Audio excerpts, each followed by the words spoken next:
Welcome to Blood and Business. I'm Bethany. And I'm Cassie. Today we're taking a visit to the cemetery to remember a part of American history whose grave is still warm to the touch. As a child, I went to a show myself alongside my sisters, but our kids will only hear tales and myths of the animals, the ringleaders, the tents. You may mourn their passing, or you may disagree with the ethics of the entire idea and be glad that this chapter has come to a close. This sibling set founded the longest reigning circus dynasty America will ever see. They are the Ringling Brothers.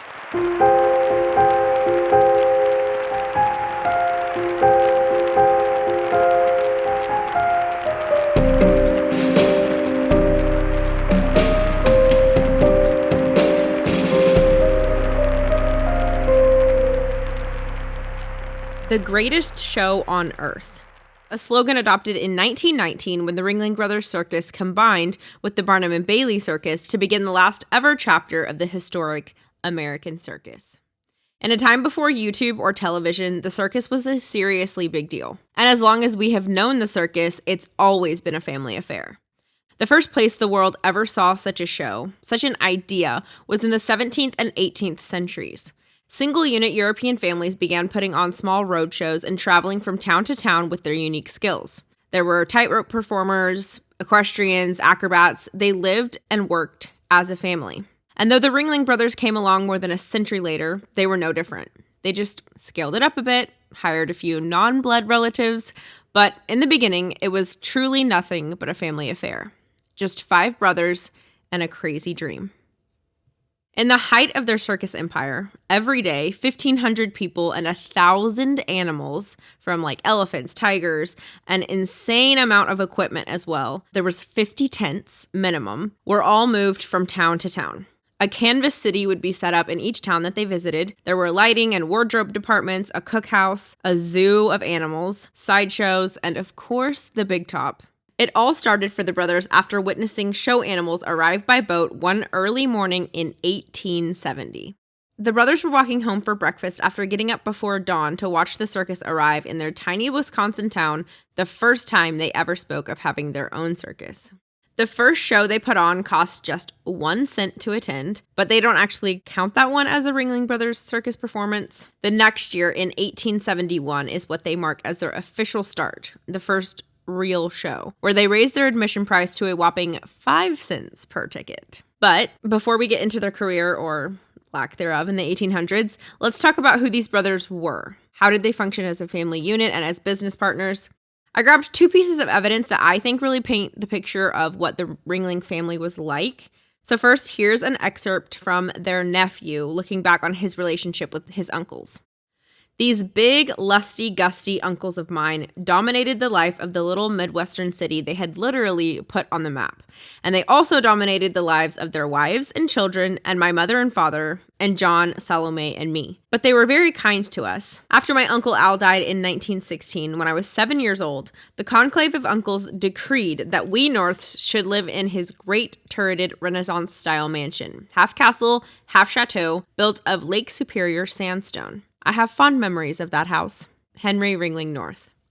So I read his book called Circus Kings, and that's where most of my information and stories and everything comes from. He spent a lot of time living with his uncles. He actually ended up working for them as well, and he got a front row seat to the circus, the family, all things Ringling. They were all very, very close. So it was kind of like one big, giant, immediate family rather than like uncles, cousins. He had like 7 dads, basically. So Baraboo, Wisconsin was their hometown, and that was the Midwestern city that they literally put on the map. And it was the winter home for most of the circus animals in the early years of the Ringling Brothers Circus. So the second thing I want to read is actually a letter in John, one of the brothers' handwriting. Historians use it as one of the first indicators that the Ringling Brothers Circus was becoming more real than a dream, but it also gives a glimpse into the dynamics of the brothers. Dear parents, bro, and sis. It froze today. We'll be in Baraboo Saturday. We bought a team in Waukon, Iowa. Waukon? I have no idea, honestly. To be honest, I don't know. We have 1 wagon in Baraboo, another horse in Iowa. Have all our mail sent to Baraboo. Hoping this letter finds you in good health as it does us.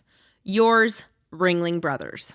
So we'll be getting into the details of their show business later, but what's so interesting in this letter to me is that he, John, in writing to his own family, like his mom and dad and immediate brother and sister, signed it Ringling Brothers. I think it definitely shows that they're like one unit, like unified. And how proud they were of their partnership. It's like all for one and one for all. And it seems like any one of them had the authority to speak for everyone. Okay, so who are we actually dealing with here? Obviously, they have individual names, even though they were one big unit. It might be helpful to learn everyone and kind of a little bit of their personalities. So first we have Albert Ringling. He was born in 1852. He was the oldest brother and also the one with arguably the most personal connection to the circus. After his death, his brother John, the one that wrote the letter, would have the strongest passion for it, but if it weren't for Albert, I don't think that the Ringling Brothers would have ever started a circus. And Albert also went by Al, so if I ever mention Al, it's the oldest. Yeah, it's Albert. Some of the research that I did alluded that maybe it wasn't the brothers' collective dream at all to have a circus, that it was Albert's dream, and the rest of them were required to participate because that was the only way he was going to make it work, and he needed them. They also started fairly young, right? And they had the dream of starting this really young. So it doesn't even sound to me exactly like they were forced into it, but almost that they were too young to even really like have their own dreams or have another career path. Then they were just like, oh, our brother's doing this and we're all kids together. Like, let's just do it. And they did have other little jobs before their circus became actually successful, but it didn't seem like anybody else had like this giant passion. They were all kind of just like doing whatever job that they needed to do to make money. So then after Albert, the firstborn was August Ringling, and he went by Gus. And then thirdborn was Otto, and then Alfred, or Alf T. So if you ever hear Al, we're talking about the oldest, Albert. Alfred went by Alf T. He's the fourth in line. And then fifth after him was Charles. The sixth brother was John, who he wrote that letter earlier. And then Henry was the last brother. He was the seventh. And then the baby of the family was finally a girl. Her name was Ida, and she was born in 1874. Their little sister Ida said that though the brothers were so closely knit, they did have their fair share of arguments. She described that they, quote, bellowed and roared and swore at each other, eyes flashing, fists clenched, as though they would assassinate one another at any moment. But that their tiny mother could control them in an instant with their love and respect for her. And she also says that never, ever did any hint of their arguments or disagreements ever leak into the public. They actually disagreed on a lot of their business strategies, but they would have like one big family meeting, discussion, figure it out. You got your chance to plead your case, say your opinion, whatever. But then when the meeting was over, you had to shut up, and they would kind of like draw a line in the sand of like, okay, we're done talking about this. So then to the public, they were a united front. Like nobody knew except for their like family that they ever even disagreed on anything. So their private life stayed private, and their public life was one unanimous band of brothers until death tore them apart from each other one by one. Richard Ringling, Alf T's son, looking back, wonders if it wasn't so much that the brothers were smart as it was that there were just so many of them working with complete loyalty toward a single purpose. At their lowest moment when they were kids, the Ringling brothers lived in a small house outside of town with no plumbing. Their father was a serial entrepreneur, and like most of the sibling sets that we have talked about, he is the one that gave them their inherited itch to create something of their own. He crafted high-quality harnesses, and he actually had to rebuild his business completely from scratch several times in his life. And because Ida Ringling was, get this, 21 years younger than her oldest brother, Al, they each began like moving out and leaving home really soon after she was born. I feel like this adds even more to the whole like there weren't permanent set roles of like aunts, uncles, brothers, cousins, nephews, whatever. It was just kind of like... Yeah, because if your sibling is 21 years older than you, they probably feel a lot more like an uncle or like a second parent. Or yeah, Ida probably felt like their daughter kind of because they were so dominant and they dictated a lot of her life as well. And they provided for her too. So I don't know what exactly that would feel like, but it wouldn't be like a sibling relationship that I have experienced. Where you're 2 years apart. Yeah, definitely a little bit of a different dynamic. So anyways, like I said, Al was definitely the ringleader of the whole circus idea. As the other brothers slowly moved on and found more practical ways to pay the bills, Al never quit practicing his juggling and his acrobatics, and soon after moving out of their parents' home, he had landed various roles in what they called hall shows. It was basically like what those really, really early European circuses look like, where it was just like this small little troupe of traveling entertainers, and they would have like, I don't know, one wagon or whatever, and they would go from town to town, just like 5 or 6 people. And so he would perform in those and got some practice there. And then to make ends meet, he would also supplement his income by like going back home to Wisconsin, and then he would work as a carriage trimmer like in between his performance jobs. So Albert Ringling did have talent. The most original trick he mastered was balancing a plow on the point of his chin. But what is more valuable and what actually allowed him to be successful was that Albert had drive. By 1880, at just 28 years old, he was managing a show. During those early years, while Al was out on his own, learning how circuses worked, practicing his acrobatics, Gus also worked in carriage trimming. He like kind of stayed around small town Idaho. And then Otto went off to find work as a harness maker. And though they would have been much happier practicing their musical instruments, Alfie and Charles went to work for their dad at his shop. And then the most energetic of all was John. He would go on to be the most noteworthy in the business, and it definitely stemmed just straight from his personality.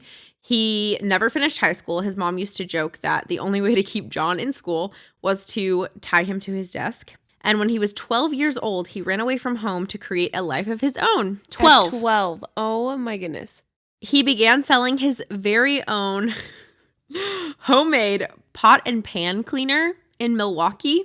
And when the police finally tracked him down, he was living in an empty warehouse and like using little packing crates and stuff for furniture. And he was annoyed that they found him and sent him home because, to be honest, his business was booming. And it's crazy. I feel like some part of me feels like kids nowadays are way more adults than they used to be. And in others, I'm like a 12-year-old living in a warehouse on his own. Started his own business. Oh my gosh. Like, not afraid of the dark. Like, what? No. Who is this kid? And he was getting more fulfillment from being out there and Successful. being an entrepreneur than he was like chilling at home, like having a good time being a kid. He must have had a really good time because he proceeded to run away 3 more times in the next 2 years. Before he was 15, he had run away 3 times. And I don't know like super crazy details of what their home life was like, but I haven't read anything crazy. You would assume that their home life was terrible. Everyone says that he never cared for Baraboo, Wisconsin. Clearly. And he actually finally got away for good when a small hall show came through town, kind of like the ones that Al was traveling with. It was just a different one. He caught up with them about 10 miles down the road and had successfully escaped formal education once and for all. He never went back to school after that one. He told them that he was 16, which he wasn't, but he was able to get away with it because of his looks. And they gave him a job as a general handyman at the rate of $3 per week. He actually ran away with the circus. Okay, this is so interesting to me as well. I watched a PBS documentary about the circus, and historians say that a lot of Americans did the exact same thing. It's not just like a saying like, oh, he ran away with the circus or whatever. Like, isn't that a saying? Yeah, it definitely I've heard that before. I thought that like that was just like something weird that people said, but apparently thousands of Americans used to do this because everyday life back then was really harsh, obviously, and kind of freaking boring. They didn't have television or anything like that. And so they would just get so burnt out on just mundane work and mundane life. And the circus provided them a sense of adventure that they really couldn't get anywhere else. Probably a different type of community too, because I think that YouTube, podcasts, it opens you up. Because you connect to people that are like-minded, but maybe like we grew up in a fairly small town and there weren't a ton of people who liked makeup or fashion in Oklahoma in our small town at our age. We were interested, but nobody else around us was. So we were able to find like-minded people on the internet.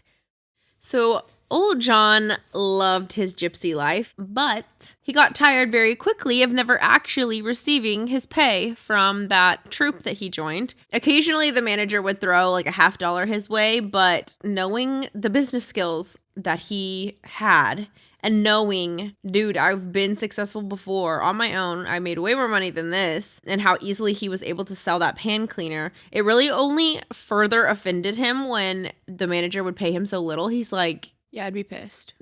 I'm worth way more than this. So he solved the issue by sneaking into the manager's office during a show one night, counted the ticket money, figured this is about what they owe me, took all of it, skipped town, and before anyone figured it out, he was already like in a different city. He purchased a gold watch and he started looking for work. Fortunately for him, his dad found him and took him back to Baraboo before his former employer was able to locate him. Fortunately for him, there wasn't freaking social media where people were like being burned at the stake.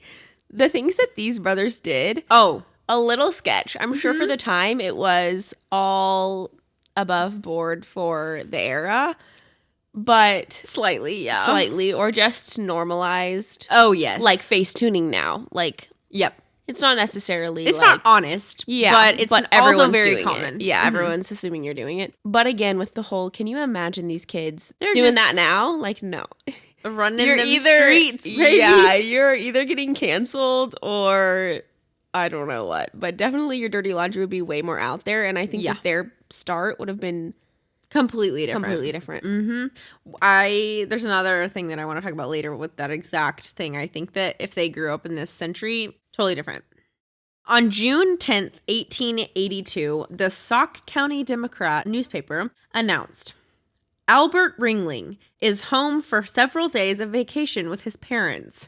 It's so funny what the newspapers would publish. Like what they would report on was just the most boring, mundane. You know what it was?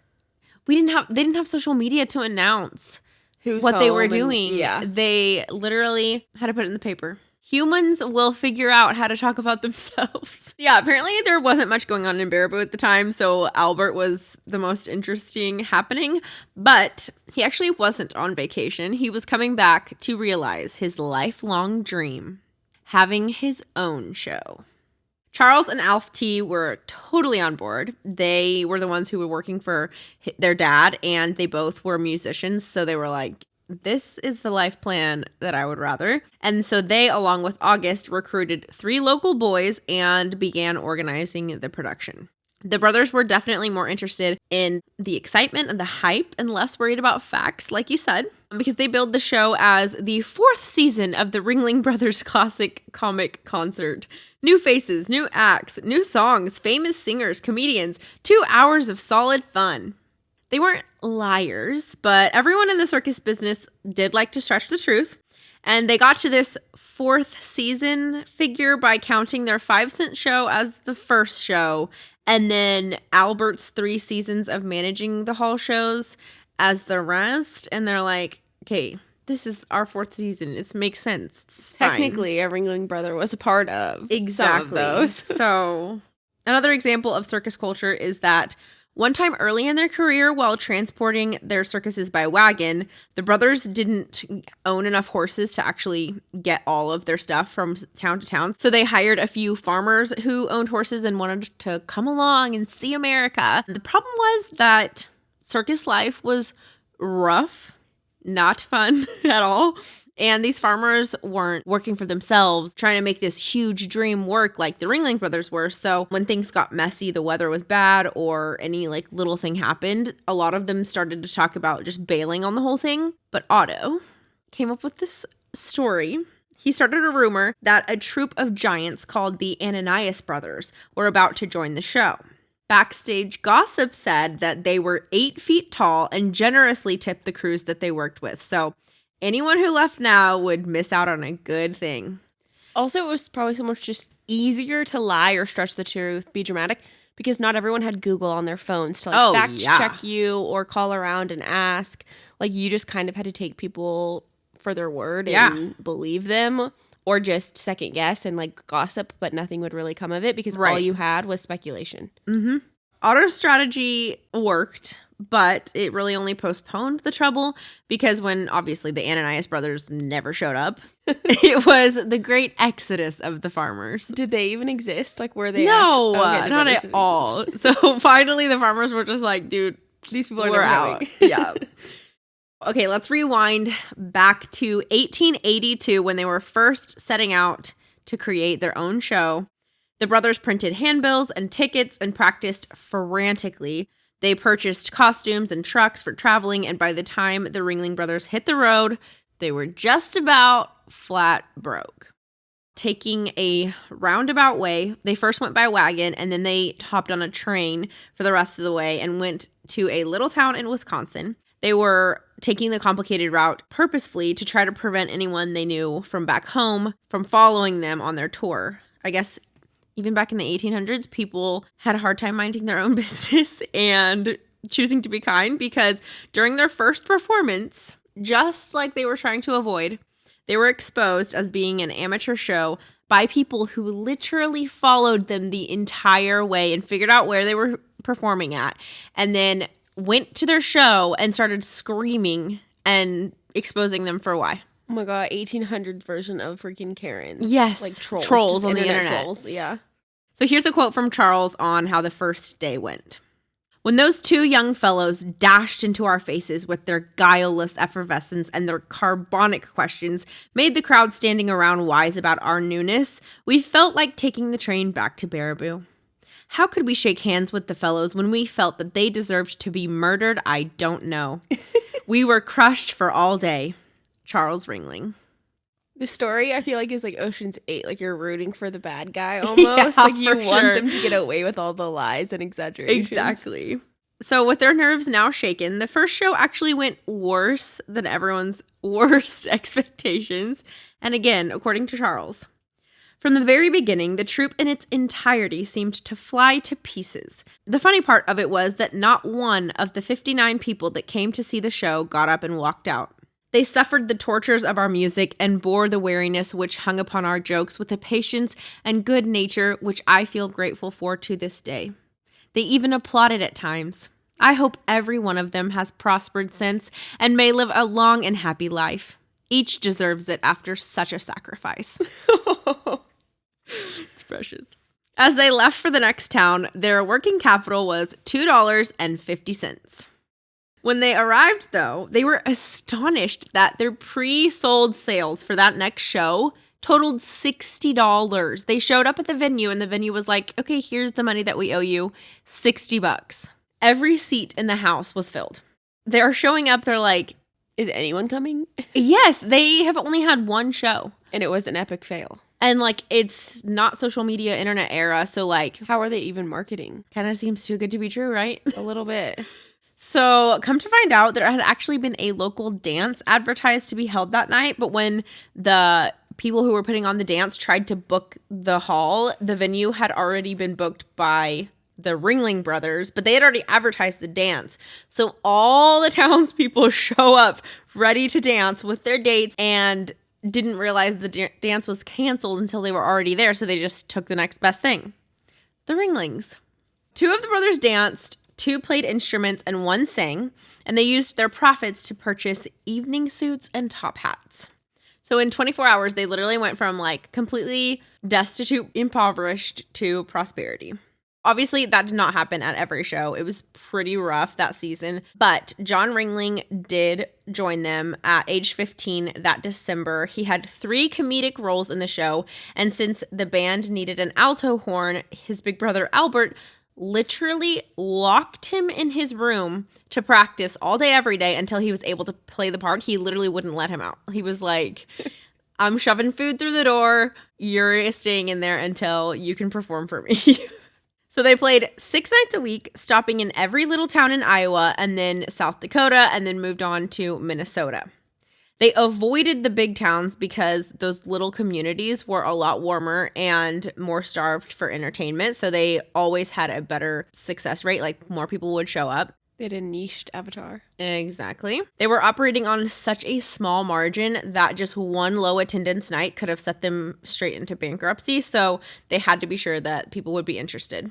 That is a lot of pressure. I feel like their story, almost more than anyone else's we've heard so far, is just like survival mode. Everything is make it or break it. Partly because traveling in the 1800s honestly sounds horrible. Luxury doesn't exist. No, and especially when you're broke. So one night they had to drag their luggage and their trunks through a blizzard to get to the train headed to their next spot because their ride refused to take his horses out in the weather, which probably a good call for the horses. But once they were on the train, it got stuck in the snow halfway there. So they had to get off the train and walk. And so despite only having $5 between them, they were like, okay, we will literally die out here. So they took their $5 and hired a $10 sleigh ride and just hoped that they would make the extra $5 once they got to their destination. I don't know if fate is on their side or what, but when they show up, everyone had heard about their trek from the last show and like how they got stuck in the snow, how they had to get off the train, I don't know how. Literally how. But their show was sold out, like full to the brim. It was better advertising than they could have even hired. Wow. Yeah. I keep comparing this story and these brothers to the Disney story, but I just feel like those are the two sets of brothers that we've done stories on so far. With Roy and Walt, there are a lot of differences, obviously. Yeah. But I feel like Walt was able to realize his dream because he had someone to fall back on always, which was his brother Roy. In this story, it's almost the opposite. Because they didn't have a safety net or any sort of security, they had no other choice but to make it work, figure it out. Just they were like jumping before they knew what they were jumping to, like they just free falling until they found footing. But I do think that it probably did, because in the Disney story we talk about like the reason I feel like Roy helped him so much in the beginning wasn't even financially, it was just the mindset of knowing that he had someone there to fall back on and had someone there with him, had someone who believed in him, all that. Yeah. And in this case, too, they're like all in it together. Yeah, so if they fail, it's all of them failing together. It's so much harder to go and do that by yourself. So they lived like this for a while, literally penny by penny, night by night, just getting to the next day, just getting to the next place, scraping by, sneaking out of hotel windows in the middle of the night when they didn't have the money to pay for their hotel room. And then a lot of times if they would make the money in the next town, they would just send a check back through the mail. They like created Afterpay. Yeah. Like it didn't exist, but they were like, I'm sure that the hotels weren't okay with it, but... And also you mentioned earlier that if they were trying to start this type of a business now, like compared to 150 years ago or whatever, it would have been a completely different experience. And I think starting a business now is so much more pressure than back then, because back then they were completely anonymous. Nobody knew who they were. Whoever they were is just whatever name they said they were. You know what I mean? They didn't have to have an ID. They didn't have social media. They weren't. Exactly. And they were able to just be completely terrible and anonymous and broke until they figured it out, and there wasn't sketchy ethics. Yes, and there wasn't like really a reputation that followed them because of it. Yeah. And they now could start brand new whenever they wanted to. And if this totally failed and their business name was completely tarnished, they could start over as a new business with a new name in a new part of town. Exactly. And no one would be the wiser. Now you are literally branded for life. I mean, okay, here's the thing. Sometimes you want to start something, you want to start writing songs, you want to start a podcast, whatever, and you obviously are a beginner. So you know that you're not great at it. But until you do it over and over and over again and push yourself, you're not going to get better. So you are forced to start terribly, but I feel like people expect you to be good from the get-go. Yeah. Like, oh, if you're publishing something, then you must think it's great. Right. Or just embarrassing. People are going to judge you. I mean, people have said stuff about us. I feel like back then you could just try things. Yeah. And I mean, what the freedom. Disney's had how many decades of... I mean, we're still in the beginning of the Ringling Brothers story, but we've heard how the Disney Brothers, how that story ends. They had decades upon decades before they were actually successful. Right. And now everything is so public and so out in the open. I'm sure people who knew them in their hometowns and stuff talked about them and gossiped back then too. But now it's so much more in their faces too, because if you're posting. So physically, it's obviously a lot harder back then. Yeah. And now it's so much harder mindset wise. So if you have something that you've been like itching to do, but it's so scary because it's embarrassing to like be terrible at something, here is your sign. Here's your permission. It is okay to be terrible at something. And the only way that you're going to get better at it is by failing first. And everyone who's already good at it has already failed. Hard work beats talent every day of the week. And that's something that I really want people to get from these stories, and that really helps me a lot in the real world, quote unquote real world. That's not the social media world. These businesses and like industries that have lasted decades and decades and decades were built on foundations of failing 1,000 times. They have failed forward every step of the way and just keep pivoting, and they don't give up on their dream. They're married to what they want and the outcome, but they aren't married to how they're going to get there. Back to the Ringling Brothers. We are in their very first season. They're trying to figure out what kind of show they want to put on. They are trying to just eat food, get from town to town, trying to figure it out. And originally it was just Alf T, Charles, and Albert who were out on the road together. And then John ended up joining them about halfway through the season. And then Otto joins them at the end of the first season. So all 7 of the Ringling Brothers were eventually in the circus business together, but originally for years, it was just these 5. And then they brought Henry and Gus in kind of later once they had already become successful. They were finally like, all right, fine, we'll join you. Mm-hmm. It was rough out on the road this first few years. Their clothes were too thin. They depended on, honestly, just charity for food. A lot of times they could only pay for the Fleabag hotel to stay in and then just hope that someone would be nice enough to give them food to eat. And that initial tour closed on February 27th, 1883. And they all went back to Baraboo. They had no money left over at the end, but they had learned a lot. I also think that's something that's not talked about enough in the entertainment industry, I guess you would say, nowadays, is the years and years of working balls to the wall for very little reward. Because when you were talking about they came home after the first season with literally no money. So it was like, oh, it'd be all for a waste or you're a failure, and people would stop. 12 months of 4 or 5 brothers fully might as well just go get like a normal career. You would have made way more money. Yeah, like can you imagine the amount of money, or I don't know how much experience you could have in a different career at this point and be working your way up the ladder, whatever. You have nothing to show for all of it. Yeah, but they really did. Like they learned what they're learning more what their customers want. Mm-hmm. They're learning how to work for a little reward at the beginning, which is like stamina and just mindset is a lot of being an entrepreneur, and like being able to take failures and learn from them instead of like getting defeated at the end of the day. Mm-hmm. I'm sure they learned a lot about working together as siblings. So they set out again in March and played through April, had a little summer break, and then in August they started touring a more elaborate, a little leveled up show. Otto, Alf T, Charles, and John headed it. And then Albert, the one who like, this is his dream. He actually, I feel like this is like, oh, so sad that he had to be the one to do this. But he was traveling with another group who had offered him a position, and he honestly couldn't afford to turn it down because they were not making enough on their own. So he went off and did that job, traveled with another circus while his brothers continued on with their circus. And they took a few other performers with them.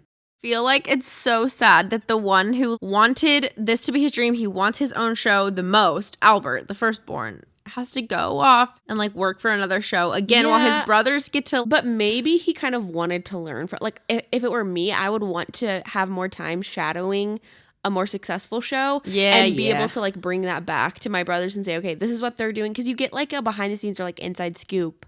Yeah, it's true. And you can kind of like steal secrets. Uh-huh. So the brothers took with them a few performers, and they actually changed the name of the show, having learned from the previous season that small towners absolutely cared not at all for the word classic. They were trying to be like aesthetic and like bougie and upper class, and it literally did not resonate. It resonated at all. So they changed the name to Ringling Brothers Grand Carnival of Fun to be more appealing to the entertainment-starved little towns. So while Albert was off on his own that season, he made 2 relationships that would affect his life for years to come. What did I say? He was learning things. You got to be out there. You got to be present to win. One was a friendship with an older circus man, like you said, learning the ropes. Having a mentor is key. Yep. His name was Yankee Robinson, and he really helped them get to that first level of success in America. And then the second person that he met that season was his wife, Louise Morris. She was beautiful, and she was a woman of many talents. She and Albert had a small house in Baraboo where all 5 of the circus brothers would stay in on the off season. Like, they would not go back to their own apartments or whatever. They would literally just all go to Albert's house. She would cook them like massive meals. And when out on the road, she also made everyone's costumes, and she cooked for everyone out on the road too. And she acted as an advisor and a like road mom to the female performers. And she was the star equestrian. Dang, this lady's killing it. And what a catch. She even did some snake charming when the show needed it. I'm sorry, what? She's like has all the domestic capabilities, but also is the star of the show. Boss business gal. Thank you. Go off, Louise.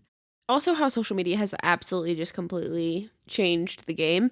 I feel like it was so much easier to be a codependent, weird, enmeshed, whatever family. Yeah. And just do what you had to do back then, because there was less pressure of like, you need to be successful and like be a freaking millionaire with a million followers by the age of 19. Like, you need to be successful from the get-go, like you were saying earlier. And look at them. They're all grown freaking men. Yeah. Living with their brother and his wife.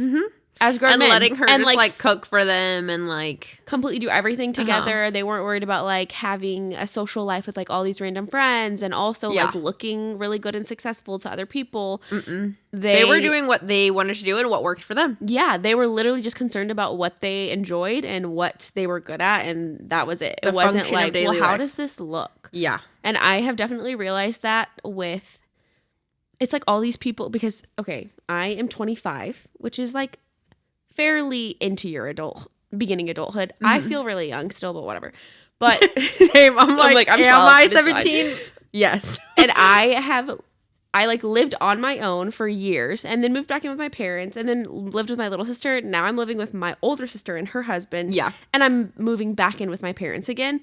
And to go back to school. To go back to school that I already graduated from. For what? For why? Tell me. But it's like I am realizing that posting about that and like me being comfortable with that and just knowing like this is what I'm choosing, and I like my family. They're my best friends. They're the people that I actually want to spend time with, and I don't care to like put on a charade or a show of like I'm a normal 25-year-old, like whatever.